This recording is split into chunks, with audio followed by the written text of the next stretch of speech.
ఒక చక్కగా అలంకరించుకుంటూ ఉంటే మృత్యుదేవత ఓ మాట అనుకుంటుందట. ఉపనిషత్తుల్లో ఉంటుంది, చాలా పచ్చిగా ఉంటుంది, చెప్తున్నాను, ఖచ్చితంగా తెలిసి తీరాలి కాబట్టి. ఏం చెప్తుందయ్యా ఉపనిషత్తు అంటే,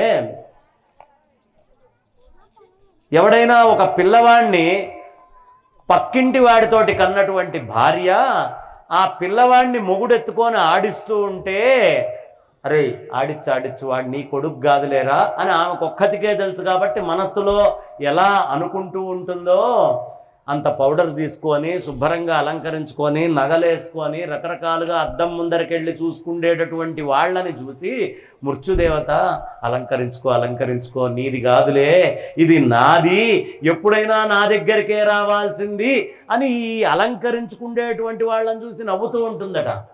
కాబట్టి ఈ శరీరము అనేటటువంటి భ్రాంతిలో మనం చాలా పాపాలు, చాలా తప్పులు, చేయకూడనటువంటి పనులు ఇవన్నీ కూడా చేస్తూ ఉంటాం. కేవలం నేనేదో ఈ శరీరం నన్ను మించిన వాడు లేడు అనే తెలివి తక్కువతనంతో, అజ్ఞానంతో, లేని రాజకీయాలు, తప్పుడు పనులు అన్నీ మనం చేస్తూ ఉంటాం. కానీ కాలోహి దురితక్రమ, కాలం ఎలాంటిదయ్యా అంటే ఎంతటి వాడినైనా ఆ కాలము అనేది గుంజుకొని వెళ్ళిపోతుంది.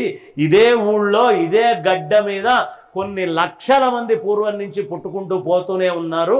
ఈ సమయంలో నేనున్న ఈ సమయంలో నేను ధర్మాన్ని ఆచరించాలి, రోజు భగవంతుడి దగ్గరికి రావాలి, భగవంతుడికి సేవ చేసుకోవాలి, మా ఇంట్లో భగవంతుడికి అంత నైవేద్యం పెట్టుకోవాలి, నా పిల్లలకి నేను భగవన్ నివేదనని పెట్టాలి. చక్కగా భగవంతుడు తప్ప కాపాడేటటువంటి వాడు ఎవడు ఈ ప్రపంచంలో లేడు లేడు లేడు, అనుమానం అక్కర్లేదు. గట్టిగా ఒకసారి చప్పట్లు కొట్టండి.